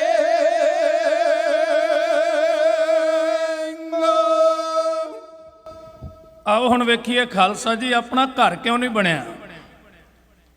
ਕਈ ਵਾਰੀ ਅਸੀਂ ਇਸ ਗੱਲ ਦੀ ਪੜਤਾਲ ਵੀ ਕਰਦੇ ਹਾਂ ਕਿ ਕੁਝ ਸਾਡੇ ਲੀਡਰ ਗਲਤੀਆਂ ਕਰ ਗਏ ਜਦੋਂ ਅੰਗਰੇਜ਼ ਨੇ ਬਟਵਾਰਾ ਕੀਤਾ, ਪਰ ਕੁਝ ਗੱਲਾਂ ਜਿਨ੍ਹਾਂ ਤੋਂ ਮੁਨੱਕਰ ਨਹੀਂ ਹੋਇਆ ਜਾ ਸਕਦਾ। 1921 ਵਿੱਚ ਜਿਹੜੀ ਮਰਦਮਸ਼ੁਮਾਰੀ ਹੋਈ ਉਹਦੇ ਵਿੱਚ ਪੰਜਾਬ ਵਿੱਚ ਮੁਸਲਮਾਨਾਂ ਦੀ ਗਿਣਤੀ 55% ਸੀ, ਪੁਰਾਣੇ ਬਜ਼ੁਰਗ ਜਾਣਦੇ। ਜਿਹੜੀ 46 ਵਿੱਚ ਮਰਦਮਸ਼ੁਮਾਰੀ ਹੋਈ ਉਹਦੇ ਵਿੱਚ ਉਹ 2% ਹੋਰ ਵੱਧ ਗਏ, 47 ਹੋ ਗਿਆ। ਅੰਗਰੇਜ਼ ਨੇ ਆਖਿਆ ਕੋਈ ਇੱਕ ਜਗ੍ਹਾ ਦੱਸ ਦਿਓ ਜਿੱਥੇ ਤੁਹਾਡੀ ਬਹੁ ਗਿਣਤੀ ਹੋਵੇ। ਕੇਵਲ ਤਰਨਤਾਰਨ ਦੀ ਤਹਿਸੀਲ ਵਿੱਚ ਸਿੱਖ ਬਹੁ ਗਿਣਤੀ ਵਿੱਚ ਸੀ, ਬਾਕੀ ਕਿਤੇ ਵੀ ਨਹੀਂ ਸੀ। ਔਰ ਸਾਰੇ ਖਿਲਰੇ ਹੋਏ ਸੀਗੇ। ਜਿਵੇਂ ਅੱਜ ਅਸੀਂ ਪੂਰੇ ਵਰਲਡ ਵਿੱਚ ਹਾਂ, ਰੂਹਾਨੀ ਤੌਰ ਤੇ ਤਾਂ ਅਸੀਂ ਇੱਕ ਹਾਂ, ਕਿਉਂਕਿ ਸਾਡਾ ਰੂਹ ਦਾ ਧੁਰਾ ਗੁਰੂ ਗ੍ਰੰਥ ਸਾਹਿਬ ਦੀ ਬਾਣੀ ਹੈ, ਲੇਕਿਨ ਸਰੀਰਕ ਤੌਰ ਤੇ ਸਾਡੀ ਕਿਤੇ ਵੀ ਬਹੁ ਗਿਣਤੀ ਨਹੀਂ ਹੈ। ਔਰ ਇਹ ਹੋਰ ਵੀ ਇਸ ਤਰ੍ਹਾਂ ਅਸੀਂ ਬਟਵਾਰਾ ਹੋਵੇਗਾ, ਕਿਉਂਕਿ ਜਿਸ ਤੇਜ਼ੀ ਨਾਲ ਪੰਜਾਬ ਤੋਂ ਆਪਾਂ ਆ ਰਹੇ ਹਾਂ, ਉਸ ਵਕਤ ਫਿਰ ਮੁਸਲਿਮ ਲੀਗ ਜਦੋਂ 46 ਦੀਆਂ ਚੋਣਾਂ ਹੋਈਆਂ, ਉਹਦੇ ਵਿੱਚ ਲਗਭਗ ਉਹ 65% ਤੋਂ ਵੱਧ ਸੀਟਾਂ ਲੈ ਗਏ ਸੀ। ਔਰ ਮੁਸਲਮਾਨ ਇੱਕ ਝੰਡੇ ਥੱਲੇ ਇਕੱਠਾ ਹੋ ਗਿਆ ਸੀ ਵੀ ਭਾਵੇਂ ਇੰਨਾ ਕੁ ਦੇਸ਼ ਮਿਲੇ ਲੇਕਿਨ ਅਸੀਂ ਵੱਖਰਾ ਲੈ ਲੈਣਾ। ਮਾਸਟਰ ਤਾਰਾ ਸਿੰਘ ਨੂੰ ਮਿਸਟਰ ਜਨਾਹ ਨੇ ਕਿਹਾ ਕਿ ਤੁਸੀਂ ਸਾਡੇ ਨਾਲ ਆ ਜਾਓ। ਉਹਨੇ ਕਿਹਾ ਤੂੰ ਗਰੰਟੀ ਦੇ ਲਿਖ ਕੇ ਵੀ ਜੇ ਅਸੀਂ ਤੁਹਾਡੇ ਵੱਲ ਹੱਥ ਵਧਾਉਨੇ ਆ ਤੇ ਤੁਸੀਂ ਸਾਡੇ ਨਾਲ ਇਨਸਾਫ ਕਰੋਗੇ, ਜਿੱਦਣ ਸਾਡਾ ਚਿੱਤ ਕਰੇ ਅਸੀਂ ਵੱਖਰੇ ਹੋ ਜਾਾਂਗੇ। ਉਹ ਕਹਿੰਦਾ ਮੈਂ ਤੁਹਾਨੂੰ ਵੱਧ ਅਖਤਿਆਰ ਤੇ ਦੇ ਦਿਆਂਗਾ, ਲੇਕਿਨ ਤੁਹਾਨੂੰ ਰਹਿਣਾ ਮੇਰੇ ਅਧੀਨ ਨਹੀਂ ਪਏਗਾ। ਮਾਸਟਰ ਤਾਰਾ ਸਿੰਘ ਨੇ ਉਹਨੂੰ ਕਿਹਾ ਵੀ ਤੂੰ ਨਿੱਕਾ ਜਿਹਾ ਦੇਸ਼ ਲੈ ਕੇ ਕੀ ਕਰੇਂਗਾ। ਉਹਨੇ ਜੇਬ ਚੋਂ ਰੁਮਾਲ ਕੱਢ ਕੇ ਤੇ ਟੇਬਲ ਤੇ ਰੱਖਤਾ। ਕਹਿੰਦਾ ਮਾਸਟਰ ਜੀ ਭਾਵੇਂ ਮੈਨੂੰ ਰੁਮਾਲ ਜਿੰਨਾ ਪਾਕਿਸਤਾਨ ਮਿਲ ਜੇ ਮੈਨੂੰ ਇੰਨਾ ਹੀ ਬੜਾ, ਸਾਡਾ ਉੱਥੇ ਸਿਰ ਤੇ ਉੱਚਾ ਹੋਵੇਗਾ, ਕਿਤੇ ਅਣਖ ਦੀ ਗੱਲ ਤਾਂ ਕਰ ਲਵਾਂਗੇ। ਹੁਣ ਉਸ ਵਕਤ ਨਾ ਤਾਂ ਇੱਧਰ ਜਾਣ ਜੋਗੇ ਤੇ ਨਾ ਇੱਧਰ ਰਹਿਣ ਜੋਗੇ। ਇੱਕ ਪਾਸੇ ਉਹ ਇੱਕੋ ਵਾਰੀ ਖਾਣ ਵਾਲੇ ਸੀ ਜਿਨ੍ਹਾਂ ਨੇ ਕਈ ਸਦੀਆਂ ਸਾਡੇ ਤੇ ਜ਼ੁਲਮ ਕੀਤੇ, ਤੇ ਦੂਜੇ ਬੰਨੇ ਉਹ ਸੀ ਜਿਹੜੇ ਸਾਡੀਆਂ ਜੜ੍ਹਾਂ ਤੇ ਵਾਰ ਕਰਦੇ ਆ, ਭਲਾ ਉਹਨਾਂ ਤੋਂ ਵੀ ਕੋਈ ਨਹੀਂ ਸੀ। ਔਰ ਅਖੀਰ ਦੇਸ਼ ਦਾ ਬਟਵਾਰਾ ਹੋ ਜਾਂਦਾ। ਵੇਖਣ ਵਾਲੀ ਗੱਲ ਇਹ ਹੈ ਕਿ ਕੁਰਬਾਨੀਆਂ ਕੀਦੀਆਂ ਨੇ ਅੰਗਰੇਜ਼ ਨੂੰ ਕੱਢਣ ਵਾਸਤੇ। 1849 ਵਿੱਚ ਪੰਜਾਬ ਗੁਲਾਮ ਹੋਇਆ, 29 ਮਾਰਚ ਨੂੰ ਸਾਡਾ ਝੰਡਾ ਲਾਹੌਰ ਦੇ ਕਿਲੇ ਤੋਂ ਲਾਹਤਾ ਸੀ ਅੰਗਰੇਜ਼ ਨੇ। ਔਰ ਬਹੁਤ ਸਮਾਂ ਪਹਿਲਾਂ ਮਹਾਰਾਜੇ ਰਣਜੀਤ ਸਿੰਘ ਨੂੰ ਕਿਸੇ ਨੇ ਨਕਸ਼ਾ ਵਿਖਾਇਆ ਸੀ ਅੰਗਰੇਜ਼ ਦੇ ਰਾਜ ਦਾ। ਉਦੋਂ ਸੂਰਜ ਨਹੀਂ ਸੀ ਡੁੱਬਦਾ ਤੇ ਲਾਲ ਲੀਕ ਲੱਗੀ ਹੋਈ ਸੀ। ਮਹਾਰਾਜਾ ਰਣਜੀਤ ਸਿੰਘ ਨੇ ਨਕਸ਼ਾ ਨਵੀਸ ਨੂੰ ਪੁੱਛਿਆ ਇਹ ਲਾਲ ਲੀਕ ਦਾ ਕੀ ਮਤਲਬ ਹੈ। ਉਹਨੇ ਆਖਿਆ ਜੀ ਜਿੱਥੋਂ ਅੰਗਰੇਜ਼ ਸ਼ੁਰੂ ਹੋਇਆ ਉੱਥੋਂ ਲੈ ਕੇ ਜਿੱਥੋਂ ਤੱਕ ਉਹਨੇ ਇਲਾਕੇ ਮੰਨ ਲਏ ਨੇ ਵਰਲਡ ਦੇ, ਇਹ ਮੈਂ ਟਿਕ ਮਾਰਕ ਕੀਤੀ ਹੈ ਵੀ ਇਹਨਾਂ ਅੰਗਰੇਜ਼ਾਂ ਦਾ ਰਾਜ ਹੋ ਗਿਆ। ਤੇ ਉਹਨੇ ਹੌਕਾ ਭਰ ਕੇ ਆਖਿਆ ਸੀ ਥੋੜੇ ਸਮੇਂ ਤੱਕ ਪੰਜਾਬ ਤੇ ਵੀ ਇਹ ਲਾਲ ਲੀਕ ਫਿਰ ਜਾਏਗੀ, ਕਿਉਂਕਿ ਕੁਝ ਗੱਲਾਂ ਉਹਨੂੰ ਅਨੁਭਵੀ ਦਿਸ ਰਹੀਆਂ ਸਨ। ਤਾਂ ਸੱਚਮੁੱਚ ਮੁੜ ਕੇ ਪੰਜਾਬ ਵੀ ਅੰਗਰੇਜ਼ ਰਾਜ ਦਾ ਹਿੱਸਾ ਬਣ ਗਿਆ। ਇਹਦੇ 'ਚ ਕੋਈ ਸ਼ੱਕ ਨਹੀਂ ਹੈ ਅੰਗਰੇਜ਼ ਨੇ ਲੁੱਟਿਆ, ਪਰ ਉਹਨਾਂ ਨਹੀਂ ਲੁੱਟਿਆ ਜਿੰਨਾ 47 ਤੋਂ ਬਾਅਦ ਸਾਡੇ ਹੀ ਦੇਸ਼ ਦੇ ਲੀਡਰਾਂ ਨੇ ਇਹ ਦੇਸ਼ ਲੁੱਟਿਆ। ਉਹਨਾਂ ਬਹੁਤ ਸਾਰਾ ਦੇਸ਼ ਦੀ ਤਰੱਕੀ ਤੇ ਵੀ ਲਾਇਆ। 1913-14 ਚ ਉਹਨਾਂ ਰੇਲ ਲਾਈਨ ਸ਼ੁਰੂ ਕੀਤੀ। ਜਦ ਉਹਨਾਂ ਦੇਸ਼ ਛੱਡਿਆ ਪੰਜਾ ਸਾਹਿਬ ਤੱਕ ਅਸੀਂ ਰੇਲ ਤੇ ਜਾ ਸਕਦੇ ਸੀ। ਜੰਮੂ ਕਸ਼ਮੀਰ, ਸਿਆਲਕੋਟ, ਸਰਗੋਧਾ ਇਹ ਸਾਰਾ ਲਾਈਨਾਂ ਨਾਲ ਜੋੜ ਦਿੱਤਾ। ਬੈਂਕ ਪੁਲ ਅੱਜ ਵੀ ਅੰਗਰੇਜ਼ ਦੇ ਬਣੇ ਸਾਡੇ ਜ਼ਿਲ੍ਹੇ ਵਿੱਚ 2 ਪੁਲ ਨੇ ਜਿਹੜੇ ਉਹਨਾਂ ਦੇ ਬਣੇ ਜਿੱਥੋਂ ਦੀ ਆਪਾਂ ਲੰਘ ਰਹੇ ਹਾਂ। ਔਰ ਬਹੁਤ ਕੁਝ ਉਹਨਾਂ ਤਰੱਕੀ ਵਾਸਤੇ ਵੀ ਕੀਤਾ, ਬੈਂਕ ਦਿੱਤੇ। ਔਰ ਜਿਹੜੀ ਫਰੰਟੀਅਰ ਅੱਜ ਅੰਮ੍ਰਿਤਸਰ ਤੋਂ ਬੰਬੇ ਚੱਲਦੀ ਹੈ, ਕਦੇ ਪਸ਼ਾਵਰ ਤੋਂ ਚੱਲਦੀ ਸੀ, ਹੁਣ ਉਹਨੂੰ ਆਪਾਂ ਗੋਲਡਨ ਟੈਂਪਲ ਕਹਿੰਦੇ ਹਾਂ, ਉਦੋਂ ਉਹਨੂੰ ਆਪਾਂ ਫਰੰਟੀਅਰ ਮਿਲ ਕਹਿੰਦੇ ਸਾਂ। ਪਰ ਸਭ ਤੋਂ ਵੱਡਾ ਉਹਨੇ ਨੁਕਸਾਨ ਇਹ ਕੀਤਾ ਕਿ ਇੱਕ ਵੱਡੇ ਦੇਸ਼ ਦੇ 2 ਟੋਟੇ ਕਰ ਗਿਆ, ਕਿਉਂਕਿ ਕੋਈ ਵੀ ਰਾਜਨੀਤਿਕ ਤਾਕਤ ਉਹ ਪੂਰੇ ਵਰਲਡ ਨੂੰ ਧਿਆਨ ਵਿੱਚ ਰੱਖ ਕੇ ਕਿਸੇ ਵੱਡੀ ਸ਼ਕਤੀ ਨੂੰ ਸਿਰ ਨਹੀਂ ਚੁੱਕਣ ਦਿੰਦੀ। ਉਹਨੇ ਸੋਚਿਆ ਵਿੱਚ ਲੀਕ ਮਾਰ ਦਿਓ, ਤੇ ਲੀਕ ਮਾਰਨ ਲੱਗਿਆ ਇਸ ਤਰ੍ਹਾਂ ਦੀ ਲੀਕ ਮਾਰੀ ਵੀ ਇਹ ਆਪੋ ਚੋਂ ਦੀ ਲੜਦੇ ਰਹਿਣ। ਕਸ਼ਮੀਰ ਨੂੰ ਸਾਂਝਾ ਗਿਣ ਗਿਆ ਔਰ ਅੱਜ ਤੱਕ ਉਸ ਮਸਲੇ ਤੇ ਕਈ ਜੰਗਾਂ ਹੋ ਚੁੱਕੀਆਂ ਤੇ ਉਹਦਾ ਪੱਕਾ ਹੱਲ ਕੋਈ ਨਹੀਂ ਹੈ। ਉਧਰ ਵਾਲਿਆਂ ਨੇ ਜਦੋਂ ਜੰਗਾਂ ਆਪਣਾ ਚੋਣਾਂ ਜਿੱਤਣੀਆਂ ਹੁੰਦੀਆਂ ਉਹ ਸਾਡੇ ਦੇਸ਼ ਨੂੰ ਵਰਤੀ ਜਾਂਦੇ ਆ, ਜਦੋਂ ਇੱਧਰ ਵਾਲਿਆਂ ਨੇ ਜਿੱਤਣੀਆਂ ਹੁੰਦੀਆਂ ਉਦੋਂ ਮੋਦੀ ਪਾਕਿਸਤਾਨ ਕਰੀ ਜਾਂਦਾ। ਔਰ ਇਸ ਤਰ੍ਹਾਂ ਪੋਲੀਟੀਕਲ ਲੋਕਾਂ ਦਾ ਇੱਕ ਸ਼ੌਂਕ ਬਣ ਗਿਆ। ਇਸ ਤਰ੍ਹਾਂ ਅੰਗਰੇਜ਼ ਸਾਡੇ ਦੇਸ਼ ਨੂੰ ਵਿੱਚੋਂ ਵੰਡ ਆਇਆ। 121 ਬੰਦੇ ਅੰਗਰੇਜ਼ ਨੂੰ ਕੱਢਣ ਵਾਸਤੇ ਫਾਂਸੀ ਤੇ ਚੜੇ ਸਾਰੇ। ਉਹਦੇ ਵਿੱਚੋਂ 93% ਸਿੱਖ, 15% ਬੰਗਾਲੀ। ਅੱਜ ਜਿਹੜੇ ਦਾਅਵੇ ਮਾਰਦੇ ਨੇ RSS ਵਾਲੇ, ਮੋਹਨ ਭਾਗਵਤ ਹੋਣੀ ਤੇ ਮੋਦੀ ਹੋਣੀ, ਇਹਨਾਂ ਦੀਆਂ 2% ਕੁਰਬਾਨੀਆਂ ਮੰਨੀਆਂ ਉੱਥੇ। ਪਰ ਉਸ ਦੇ ਬਾਵਜੂਦ ਅਸੀਂ ਇੱਕ ਗੁਲਾਮੀ ਤੋਂ ਨਿਕਲੇ ਤੇ ਦੂਜੀ 'ਚ ਆ ਗਏ। ਸੰਤ ਜਰਨੈਲ ਸਿੰਘ ਜੀ ਨੇ ਬੜੀ ਧੜੱਲੇਦਾਰ ਤਕਰੀਰ ਕਰਦਿਆਂ ਕਿਹਾ ਸੀ, ਗੁਰੂ ਕਿਉਂ ਸਿੱਖੋ 1947 ਤੋਂ ਬਾਅਦ ਦੇਸ਼ ਤੇ ਆਜ਼ਾਦ ਹੋ ਗਿਆ, ਲੇਕਿਨ ਸਿੱਖ ਹੋਰ ਪੱਕੀ ਤਰ੍ਹਾਂ ਗੁਲਾਮ ਹੋ ਗਿਆ। ਉਹਨੂੰ ਕਿਤੇ ਆਜ਼ਾਦੀ ਦਾ ਨਿੱਘ ਨਹੀਂ ਦਿਸਿਆ। ਹੁਣ ਇਸ ਤੋਂ ਮੈਂ ਸਟੋਰੀ ਤੋਰਨੀ ਹੈ, 84 ਤੱਕ ਆਵਾਂਗੇ, ਪਰ ਆਪਾਂ ਹੌਲੀ ਹੌਲੀ ਆਰਾਮ ਨਾਲ ਕਿੱਥੇ ਕਿੱਥੇ ਵਿਤਕਰਾ ਹੋਇਆ। ਜਦ ਇਹ ਸੰਵਿਧਾਨ ਬਣਦਾ ਇਹਦੇ 'ਚ ਧਾਰਾ 5 ਰੱਖ ਲਈ ਜਾਂਦੀ ਹੈ ਤੇ ਸਿੱਖਾਂ ਵੱਲੋਂ ਉਦੋਂ ਬਾਬਾ ਖੜਕ ਸਿੰਘ ਸੀ, ਵੇਖੋ ਉਸ ਵਕਤ ਦੇ ਲੀਡਰ ਕਿੰਨੇ ਚਕੰਨੇ ਸੀ, ਉਹਨੇ ਸਾਈਨ ਨਹੀਂ ਸੀ ਕੀਤੇ। ਉਹਨੇ ਆਖਿਆ ਧਾਰਾ 5 ਸਿੱਖਾਂ ਨੂੰ ਹਿੰਦੂਆਂ ਦਾ ਇੱਕ ਅੰਗ ਦੱਸਦੀ ਹੈ, ਮੈਂ ਇਹਦੇ ਨਾਲ ਸਹਿਮਤ ਨਹੀਂ। ਕੁਰਬਾਨੀਆਂ ਅਸੀਂ ਕਾਹਦੇ ਵਾਸਤੇ ਕੀਤੀਆਂ, ਅਸੀਂ ਤਾਂ ਉਧਰੋਂ ਨਿਕਲੇ ਫਿਰ ਤੁਹਾਡੇ ਕਾਬੂ ਆ ਗਏ, ਕਿਉਂਕਿ ਜਰਾਇਮ ਪੇਸ਼ਾ ਕੌਮ ਐਲਾਨ ਦਿੱਤਾ ਗਿਆ। ਉਦੋਂ ਸਿੱਖਾਂ ਦਾ ਇੱਕੋ ਹੀ IPS ਅਫਸਰ ਸੀ, ਇੱਕ ਸਰਦਾਰ ਕਪੂਰ ਸਿੰਘ, ਜਿਹਨੇ ਸਾਚੀ ਸਾਕੀ ਲਿਖੀ ਹੈ। ਉਹਨੂੰ ਪੰਜਾਬ ਦੇ ਗਵਰਨਰ ਨੇ ਲਿਖਤੀ ਹੁਕਮ ਘੱਲਿਆ ਸੀ ਕਿ ਸਿੱਖ ਇੱਕ ਜਰਾਇਮ ਪੇਸ਼ਾ ਕੌਮ ਹੈ, ਇਹ ਬਦਮਾਸ਼ ਕੌਮ, ਜਾਨੀ ਦੂਜੇ ਸ਼ਬਦਾਂ 'ਚ ਕਹਿ ਲਓ ਲਟੇਰਾ ਕੌਮ ਹੈ, ਇਹਦੇ ਤੇ ਨਿਗਾਹ ਰੱਖੀ ਜਾਏ। ਤੇ ਉਹ ਸਿੱਖ ਸੀ ਅੰਮ੍ਰਿਤਧਾਰੀ, ਉਹਨੇ ਆਖਿਆ ਉਹ ਸਾਡੀ ਕਿਸਮਤ ਡੁੱਬ ਗਈ, ਅਸੀਂ ਜਰਾਇਮ ਪੇਸ਼ਾ ਹੋ ਗਏ। ਇਸ ਦੇਸ਼ ਨੂੰ ਕੱਢਣ ਵਾਸਤੇ ਫਾਂਸੀਆਂ ਅਸੀਂ ਚੁੰਮੀਏ, ਕਾਲੇ ਪਾਣੀ ਦੀਆਂ ਜੇਲ੍ਹਾਂ ਅਸੀਂ ਜਾਈਏ, ਬਜ-ਬਜ ਘਾਟ ਤੇ ਗੋਲੀਆਂ ਅਸੀਂ ਖਾਈਏ। ਤੇ ਅੱਜ ਉਹ ਅੰਗਰੇਜ਼ ਚਲੇ ਗਏ ਤੇ ਜਿਹੜੇ ਇਸ ਦੇਸ਼ ਦੇ ਹਾਕਮ ਬਣੇ, ਉਹਨਾਂ ਨੇ 35 ਸੱਟੇ ਇਨਾਮ ਇਹ ਦਿੱਤਾ ਵੀ ਸਿੱਖ ਇੱਕ ਜਰਾਇਮ ਪੇਸ਼ਾ ਕੌਮ ਹੈ, ਇਹਨਾਂ ਤੇ ਨਿਗਾਹ ਰੱਖੀ ਜੇ। ਸਰਦਾਰ ਗੁਰਦੇਵ ਸਿੰਘ ਜੀ ਸਾਹਮਣੇ ਬੈਠੇ ਨੇ, ਚੂੜ ਸਿੰਘ ਜੀ, ਇਹ ਗੱਲਾਂ ਸਾਰੀਆਂ ਕਿਤਾਬਾਂ ਵਿੱਚ ਲਿਖੀਆਂ ਨੇ, ਜੇ ਆਪਾਂ ਪੜ੍ਹੀਏ ਔਰ ਵਕਤ ਦੇ ਲੋਕ ਗਵਾਹ ਨੇ। ਤਾਂ ਇੱਥੋਂ ਸਾਡੀ ਬਦਕਿਸਮਤੀ ਸ਼ੁਰੂ ਹੁੰਦੀ ਹੈ। ਪਰ ਵਾਰੇ-ਵਾਰੇ ਜਾਈਏ, ਫਿਰ ਵੀ ਸਿੱਖਾਂ ਨੇ ਉਸ ਦੇਸ਼ ਵਾਸਤੇ ਵੀ ਲੜੇ। ਆ ਥੋੜੇ ਦਿਨ ਪਹਿਲਾਂ ਸਰਦਾਰ ਬਲਬੀਰ ਸਿੰਘ ਜੀ ਤੁਰ ਗਏ ਨੇ, ਉਹਨਾਂ ਉੱਤੇ ਇੱਕ ਕਿਤਾਬ ਲਿਖੀ ਹੈ ਗੋਲਡ ਗੋਲ, ਪ੍ਰਿੰਸੀਪਲ ਸਰਵੰਟ ਸਿੰਘ ਜੀ ਨੇ। ਉਹ ਬੰਦਾ ਹੋਇਆ ਜਿਹਨੇ ਹਾਕੀ ਵਿੱਚ 3 골ਡ ਮੈਡਲ ਲੈ ਕੇ ਇੰਡੀਆ ਨੂੰ ਦਿੱਤੇ, ਪਰ ਬਾਅਦ ਵਿੱਚ ਉਹਨੂੰ ਟੀਮ ਤੋਂ ਇਸ ਕਰਕੇ ਲਾਂਭੇ ਕਰਤਾ ਸੀ ਕਿ ਸਿੱਖ ਦੀ ਕਮਾਂਡ ਥੱਲੇ ਇੰਡੀਆ ਜਿੱਤਦੀ ਚੰਗੀ ਨਹੀਂ ਲੱਗਦੀ। ਇਦਾਂ ਨਿੱਕੀਆਂ ਨਿੱਕੀਆਂ ਗੱਲਾਂ ਤੇ ਆਪਣੇ ਨਾਲ ਵਿਤਕਰੇ। ਹੁਣ ਆਪਣੇ ਵਿੱਚੋਂ ਬਹੁਤਿਆਂ ਨੂੰ ਵੀ ਨਹੀਂ ਪਤਾ ਹੋਣਾ ਬਲਬੀਰ ਸਿੰਘ ਕੌਣ ਹੈ, ਔਰ ਇਸ ਤਰ੍ਹਾਂ ਦੇ ਵੱਡੇ ਵੱਡੇ ਲੋਕ ਜਿਨ੍ਹਾਂ ਨੇ ਤਰੱਕੀਆਂ ਕਰਕੇ ਆਪਣੀ ਕੌਮ ਦਾ ਨਾਮ ਉੱਚਾ ਕੀਤਾ।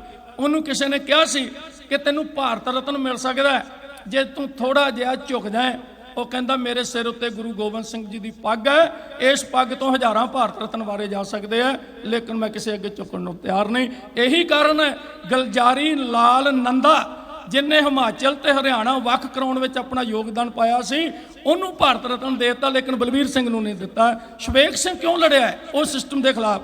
ਆਖਿਰ ਕਿਤੇ ਨਾ ਕਿਤੇ ਤਾਂ ਕੋਈ ਗੱਲ ਹੋਏਗੀ, ਨਹੀਂ ਤੇ ਜਿਸ ਆਰਮੀ ਦੇ ਵਿੱਚ ਉਹ ਜਰਨਲ ਹੈ ਉਸੇ ਹੀ ਆਰਮੀ ਦੇ ਖਿਲਾਫ ਉਹ ਫਿਰ ਮੋਰਚਾਬੰਦੀ ਕਰ ਲੈਂਦਾ। ਆਓ ਬੜੀਆਂ ਪਿਆਰੀਆਂ ਲੈਣਾ। ਸਭ ਤੋਂ ਨੁਕਸਾਨ ਵੱਧ ਸਾਡਾ ਹੋਇਆ, ਸਭ ਤੋਂ ਵੱਧ ਨੁਕਸਾਨ ਪੰਜਾਬ ਦਾ ਹੋਇਆ। ਨਨਕਾਣਾ ਸਾਹਿਬ ਤੇ 312 ਗੁਰਦੁਆਰੇ ਸਾਡੇ ਉਧਰ ਰਹਿ ਗਏ, ਔਰ ਉਧਰ ਜਿਹੜੇ ਮਰਬਿਆਂ ਦੇ ਮਾਲਕ ਸੀ ਜਦੋਂ ਇੱਧਰ ਆਏ ਤੇ ਉਹਨਾਂ ਦੇ ਸਿਰਾਂ ਉੱਤੇ ਸਮਾਨ ਲੱਦਿਆ ਹੋਇਆ ਸੀ। ਅਸੀਂ ਲੁੱਟੇ ਪੁੱਟੇ ਆਏ। ਬਾਪੂ ਸੀਤਲ ਜੀ ਦੀ ਕਿਤਾਬ ਈਚੋਗਿਲ ਨਹਿਰ ਤੱਕ, ਦੂਜੀ ਪੰਜਾਬ ਦਾ ਉਜਾੜਾ, ਅੰਮ੍ਰਿਤਾ ਵਿਰਕ ਦੀ ਪਿੰਜਰ, ਖੁਸ਼ਵੰਤ ਸਿੰਘ ਦੀ ਟ੍ਰੇਨ ਟੂ ਪਾਕਿਸਤਾਨ, ਇਹ ਸਾਰੀਆਂ ਕਿਤਾਬਾਂ ਤੁਸੀਂ ਪੜ੍ਹੋ ਤੇ ਤੁਹਾਡੀਆਂ ਅੱਖਾਂ ਵਿੱਚੋਂ ਲਹੂ ਦੇ ਹੰਝੂ ਵਗਣਗੇ ਕਿ 1947 ਨੇ ਸਾਨੂੰ ਕਿਸ ਤਰ੍ਹਾਂ ਉਜਾੜਿਆ, ਕਿਸ ਤਰ੍ਹਾਂ ਕਤਲ ਕੀਤਾ। 10 ਲੱਖ ਬੰਦੇ ਦੀ ਕੁਰਬਾਨੀ ਦੇ ਕੇ ਔਰ ਜੇਲਮ ਤੇ ਰਾਵੀ ਸਿੱਖਾਂ ਦੀਆਂ ਲਾਸ਼ਾਂ ਨਾਲ ਦੁਸ਼ਮਣਾਂ ਨੇ ਭਰ ਦਿੱਤੇ। ਪੰਜਾਬ ਦੇ ਉਜਾੜੇ ਵਿੱਚ ਬਾਪੂ ਸੀਤਲ ਨੇ ਲਿਖਿਆ, ਸਿੱਖ ਮਟਿਆਰਾਂ ਨੂੰ ਨੰਗੀਆਂ ਕਰਕੇ ਮੁਸਲਮਾਨ ਮੌਲਵੀਆਂ ਨੇ ਟਾਂਗਿਆਂ ਅੱਗੇ ਜੋ ਕੇ ਤੇ ਆਪ ਟਾਂਗਿਆਂ ਤੇ ਬਹਿ ਕੇ ਤੇ ਉਹਨਾਂ ਦੀ ਬੇਅਦਬੀ ਕੀਤੀ ਸੀ। ਇਹ 47 ਦੇ ਕਾਂਡ ਨੇ। ਤਾਂ ਸਭ ਤੋਂ ਵੱਧ ਨੁਕਸਾਨ ਸਾਡਾ ਉੱਥੇ ਹੋਇਆ, ਔਰ ਗੁਰਧਾਮ ਵੀ ਉੱਜੜ ਗਏ, ਅਸੀਂ ਵੀ ਉੱਜੜ ਗਏ। ਮਹਿੰਗੇ ਮੁੱਲ ਪਈ ਹੈ ਆਜ਼ਾਦੀ ਦੇਸ਼ ਦੀ ਰੰਗਲੇ ਪੰਜਾਬ।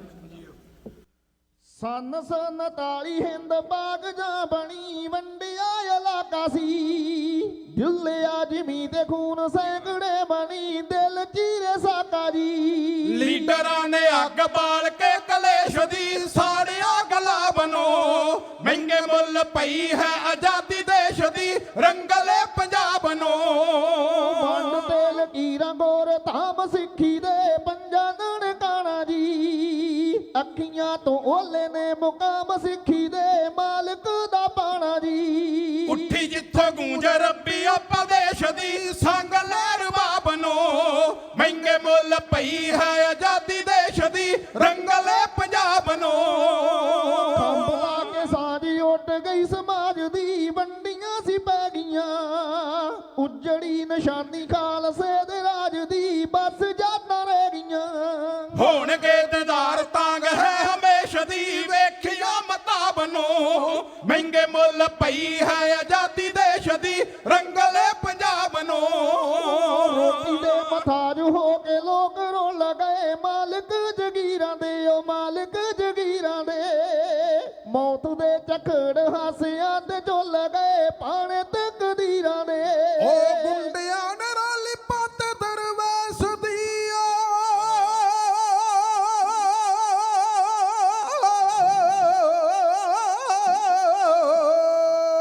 ਗੁੰਡਿਆਂ ਨੇ ਰੋਲੀ ਪੱਤ ਦਰਵੇਸ਼ ਦੀ, ਧੋਖਾ ਪਈ ਹੈ ਆਜ਼ਾਦੀ ਦੇਸ਼ ਦੀ ਰੰਗਲੇ ਪੰਜਾਬ ਨੂੰ।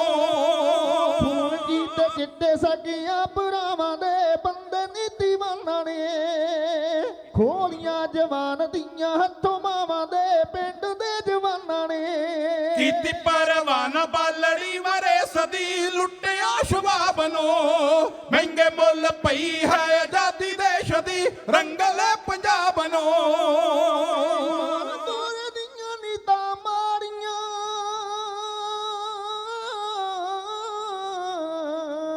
ਬੇਈਮਾਨ ਗੋਰੇ ਦੀਆਂ ਨੀਤਾਂ ਮਾਰੀਆਂ ਰੱਖਦਾ ਸੀ ਸਾੜੇ ਨੂੰ ਪਿਆਰ ਦੀਆਂ ਸਾਂਝਾਂ ਲਾਜਵਾਤੀ ਸਾੜੀਆਂ ਪਾ ਗਿਆ ਪਵਾੜੇ ਨੂੰ। ਕਰਾਂ ਬਰਬਾਦ ਨੀਤੀ ਸੀ ਮਲੇਸ਼ ਦੀ ਹਿੰਦ ਦੇ ਖੁਆਬ ਨੂੰ। ਮਹਿੰਗੇ ਮੁੱਲ ਪਈ ਹੈ ਆਜ਼ਾਦੀ ਦੇਸ਼ ਦੀ ਰੰਗਲੇ ਪੰਜਾਬ ਨੂੰ।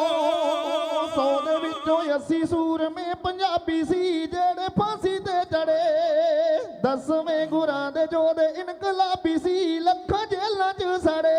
ਉਹ ਸਾਰਿਆਂ ਤੋਂ ਵੱਧ ਕੁਰਬਾਨੀ ਇਸ ਦੀ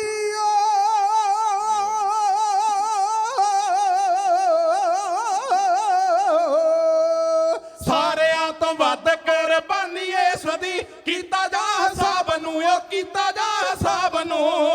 ਮਹਿੰਗੇ ਮੁੱਲ ਪਈ ਹੈ ਆਜ਼ਾਦੀ ਦੇਸ਼ ਦੀ ਰੰਗਲੇ ਪੰਜਾਬ ਨੂੰ।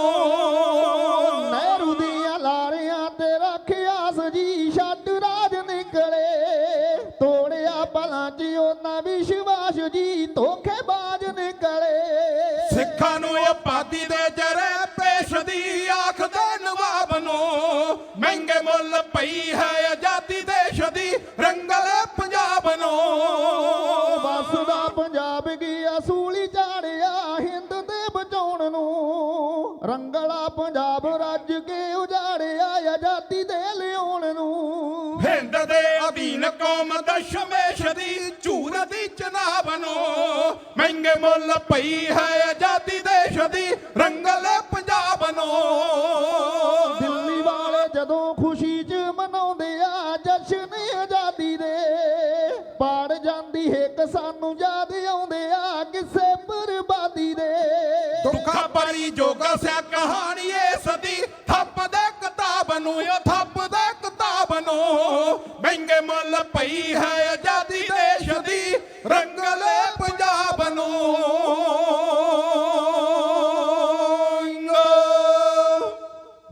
ਸੋ ਇੱਥੋਂ ਇੰਡੀਅਨ ਗਵਰਨਮੈਂਟ ਦਾ ਸਾਡੇ ਨਾਲ ਧੋਖੇ ਦੀ ਕਹਾਣੀ ਆਰੰਭ ਹੁੰਦੀ ਹੈ ਜਿਹੜੀ 84 ਤੇ ਜਾ ਕੇ ਇੱਕ ਚਰਮ ਸੀਮਾ ਤੇ ਪਹੁੰਚ ਜਾਂਦੀ ਹੈ। ਸਮਾਂ ਸਮਾਪਤ ਹੈ 5 ਮਿੰਟ ਵੱਧ ਅਸੀਂ ਲੈ ਗਏ ਤਾਂ ਕੱਲ ਬਈ ਇਹਨਾਂ ਨੂੰ ਆਧਾਰੇ ਦੇ ਦਿਆਂਗੇ। ਬੀਬੀਆਂ ਮਲੇਰਕੋਟਲੇ ਵਾਲੀਆਂ ਬੀਬੀ ਬਲਜੀਤ ਕੌਰ ਐਮਏ ਵੀਰ ਹੰਸਾ ਸਿੰਘ ਜੀ ਜਵੰਦਾ ਗਿਆਨੀ ਬੂਟਾ ਸਿੰਘ ਜੀ ਤਿੰਨੇ ਜਥੇ ਤੁਹਾਡੀ ਸੇਵਾ ਵਿੱਚ ਰੋਜ਼ਾਨਾ ਹਾਜ਼ਰੀ ਭਰਦੇ ਨੇ ਔਰ ਖੁਸ਼ੀ ਦੀ ਬਾਤ ਹੈ ਕਿ 2 ਜਥੇ ਬੇਟੀਆਂ ਦੇ ਨੇ ਔਰ ਇਹਨਾਂ ਦਾ ਇਸ ਖੇਤਰ ਵਿੱਚ ਆ ਕੇ ਆਪਣੇ ਇਤਿਹਾਸ ਨੂੰ ਬਿਆਨ ਕਰਨਾ ਆਪਣੀ ਵਿਰਾਸਤ ਨੂੰ ਪੇਸ਼ ਕਰਨਾ ਇੱਕ ਸਾਡੇ ਵਾਸਤੇ ਇੱਕ ਖੁਸ਼ੀ ਦੀ ਗੱਲ ਹੈ ਕਿਉਂਕਿ ਗੁਰੂ ਨਾਨਕ ਸਾਹਿਬ ਮਹਾਰਾਜ ਜੀ ਦੇ ਘਰ ਵਿੱਚ ਹਰ ਖੇਤਰ ਵਿੱਚ ਔਰਤ ਨੂੰ ਸਤਿਕਾਰ ਬਖਸ਼ਿਆ ਗਿਆ ਹੈ। ਸੋ ਮੈਨੇਜਮੈਂਟ ਕਮੇਟੀ ਦਾ ਧੰਨਵਾਦ, ਗੁਰੂ ਗ੍ਰੰਥ ਸਾਹਿਬ ਮਹਾਰਾਜ ਜੀ ਦਾ ਕੋਟਨ ਕੋਟ ਧੰਨਵਾਦ, ਆਪ ਸਾਰੀ ਗੁਰੂ ਕੀ ਸੰਗਤ, ਗਿਆਨੀ ਚੂਰ ਸਿੰਘ ਜੀ ਕੌਮ ਦੇ ਮਹਾਨ ਟਾਡੀ ਚੈਨਲ ਪੰਜਾਬੀ ਮਾਧਿਅਮ ਇੰਨੀਆਂ ਬੇਨਤੀਆਂ ਨਾਲ ਦਾਸ ਆਪ ਜੀ ਤੋਂ ਖਿਮਾ ਦਾ ਜਾਚਕ ਹੈ। ਸਟੇਜ ਸੈਕਟਰੀ ਅੱਜ ਮੇਰਾ ਖਿਆਲ ਵੀਰ ਸਰਬਜੀਤ ਸਿੰਘ ਹੈ ਔਰ ਲਾਇਬ੍ਰੇਰੀ ਦੀ ਚਾਬੀ ਸਰਦਾਰ ਜਰਨੈਲ ਸਿੰਘ ਚੀਮਾ ਕੋਲ ਹੈ। ਜੇ ਉਹ ਸਾਡੀ ਆਵਾਜ਼ ਘਰ ਵਿੱਚ ਸੁਣਦੇ ਹੋਣ ਤਾਂ ਉਹਨਾਂ ਨੂੰ ਬੇਨਤੀ ਹੈ ਵੀ ਚਾਬੀ ਇੱਥੇ ਪਹੁੰਚਾ ਦਿਓ। ਵਿਹਲੇ ਟਾਈਮ ਬੰਦਾ ਕਿਤਾਬਾਂ ਪੜ੍ਹ ਲੈਂਦਾ ਤਾਂ ਉਹ ਚੀਮਾ ਸਾਹਿਬ ਆਪ ਦੇ ਘੱਟ ਹੀ ਆਉਂਦੇ ਆ ਕਰੋਨਾ ਦਾ ਮਾਹੌਲ ਕਰਕੇ। ਵੈਸੇ ਬੰਦਾ ਤੇ ਉਹ ਫੌਜੀ ਹੈ ਪਰ ਮਾਹੌਲ ਤੋਂ ਬੰਦਾ ਹਰ ਡਰ ਜਾਂਦਾ ਹੈ। ਤਾਂ ਸੋ ਆਓ ਗਿਆਨੀ ਸਰਬਜੀਤ ਸਿੰਘ ਜੀ ਉਹਨਾਂ ਤੋਂ ਅਗਲਾ ਪ੍ਰੋਗਰਾਮ ਸਰਵਣ ਕਰੀਏ। ਸਾਡੇ ਨਾਲ ਹੋਈਆਂ ਭੁੱਲਾਂ ਦੀ ਖਿਮਾ ਜੀ। ਨਾਨਕ ਨਾਮ ਚੜ੍ਹਦੀ ਕਲਾ ਤੇਰੇ ਪਾਣੇ ਸਰਬੱਤ ਦਾ ਭਲਾ। ਵਾਹਿਗੁਰੂ ਜੀ ਕਾ ਖਾਲਸਾ ਵਾਹਿਗੁਰੂ ਜੀ ਕੀ